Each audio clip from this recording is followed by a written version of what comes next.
Clark, you were trying to expand with what Imam Johari said. Go ahead. Well, I am reminded of Bishop Stendhal, who's a Lutheran bishop of Sweden. And he said, what is our holy envy of each other? And so it's another way to look at this. Yes, we do not all believe in the same things, but what is it that you believe in or practice that I wished I had? So, for example, it could be a very simple thing. When I drive past the Catholic Church, I'm a Presbyterian, a Protestant, and when I drive past the Catholic Church on Saturday afternoon at 5 o'clock and see all these people going to Mass, and they don't have to go anywhere on Sunday, I say, oh, I wish I could do that. It could be much more profound. But those are examples of what is our holy envy, and our responses to that, I think, are another part. It's another great question to ask each other. Yeah, I'm going to give you another. I've learned from this interfaith work, a journalist, photojournalist, was looking at houses of worship and why people in different religions go to their house of worship. And so I asked him, I know your study's not over yet, but what did you learn so far? He said, I learned that there are, and because my medical training, I see things as like a formula. There are two axes. There's a vertical axis and a horizontal axis.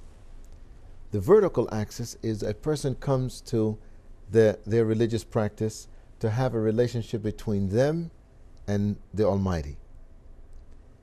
The horizontal axis, they come for fellowship and love of one another. He said, what I learned in the synagogue in America and the church in America, their preoccupation is the vertical axis. They come, the horizontal axis. They come together for fellowship, to be together in their worship, to enjoy one another. They sing, they have other aspects of their relationship. Muslims don't do that. Fundamentally, if you are in a masjid, people come in for the time of prayer. For Clark, it looks impressive. All of these people come 5 times a day and they come to gather and pray and then they leave. But I know that the other side of it is that there's a person who sits in the same place every day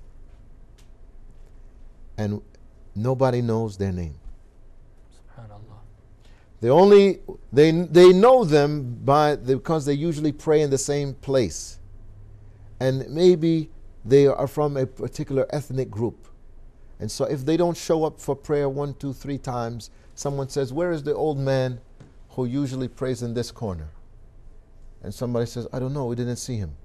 What's his name? We don't know. This really happened. We don't know. You say, how could this man pray here every single day, 3, 4, 5 times a day, and nobody knows his name? Because they don't need to know his name. They need him so that they can fill the row so they can start the next row. And if that happens, they are very happy to see him and to pray with him and salam, and that's it.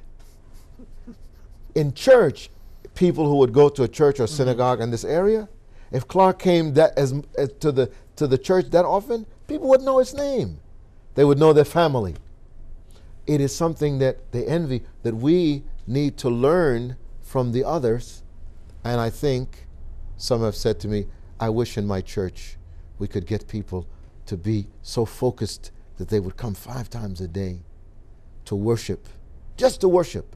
Not because there's their ministry and there's some socializing and there's something before and after and tea and coffee, but just to worship. So there is in this exchange something that we can all really learn and need to learn from each other.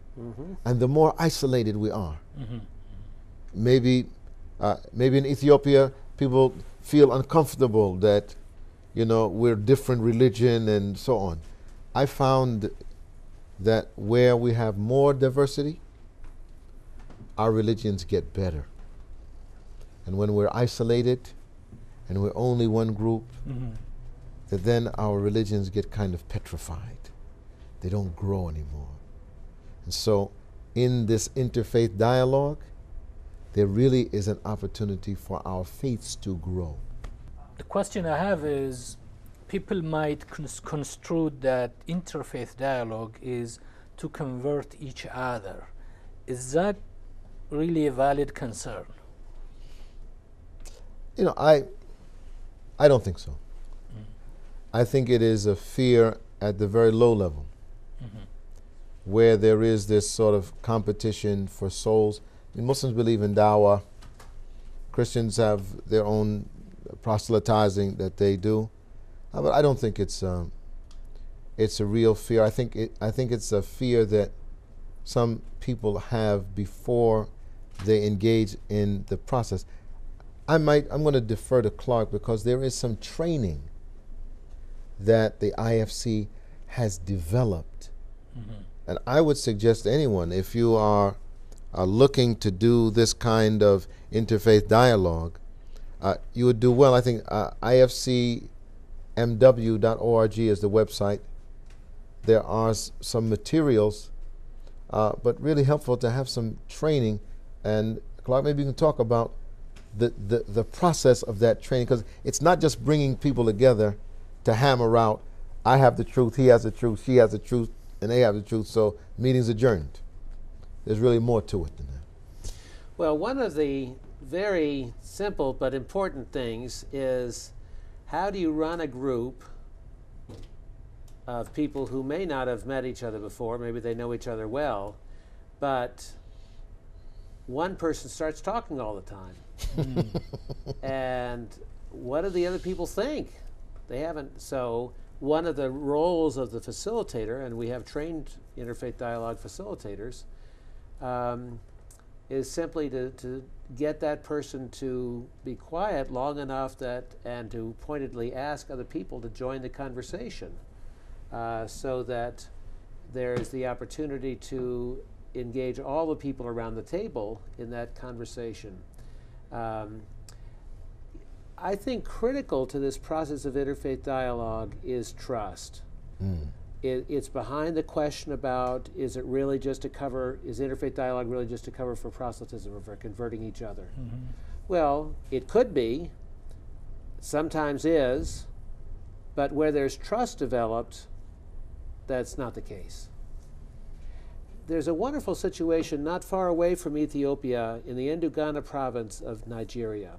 Now, this is the most religiously devout, most violent region of Nigeria. And two men who have become well known since, but at the time were not, were leaders of a Muslim gang and a Christian gang. And they knew about the other person, but they'd never met the other person. And someone engaged a group of people who were leaders in the religious community from diverse groups in the Ghana province, because they said, if we can get your collaboration, we can address AIDS in Nigeria. And these two men met each other for the first time, and while they played nice to each other and said nice things to each other, in their hearts they knew, now I know what he looks like. The next time I see him, I will kill him. Because the only good Muslim is a dead Muslim, the only good Christian is a dead Christian, whatever. And they both suffered greatly. The leader of the Muslim sheikh had been killed in the process. The Christian had lost a hand in the process. So it was very difficult. But the Muslim went to Jummah prayer services on Friday night, and he heard a sermon, a khutbah, that he couldn't understand, and he cried because the imam was saying, treat your enemy like a friend. Yes. And he will become your friend. The Quran says that he found you enemies and he joined your hearts and made you brothers. Yeah. So the Muslim calls up the Christian, who's not ready for the conversation yet. But sometime later, he learns that the Christian gang leader's mother is very ill in the Christian hospital in Indigana. And so, at great personal risk, he and two Muslim colleagues go into the Christian part of town to that hospital and come into that room. And the Christian who is there is saying, my God, what is going on here? You know, does he want to hurt me at this time of great sorrow? But when he knelt down beside my mother's bed and started praying for her healing, I knew that he could not be all wrong, all bad. And that developed the beginnings of the trust. And out of that, the trust grew. And now, he's become a pastor. The other one's become an imam. Imam Ashafa, Pastor Uye. Yeah. They're quite famous for their work, but they have formed the Interfaith Mediation Center in Indigana Province. Fabulous process. Great gifts of these two pioneering people. But they had to develop the trust first that allowed them to overcome their willingness to kill each other, their readiness to be engaged in violence with each other, their growing up knowledge that the only good Muslim or Christian is a dead Muslim or Christian. They had to get past all that. They had to understand the Quran. They had to understand the Bible in a different way about who is my enemy.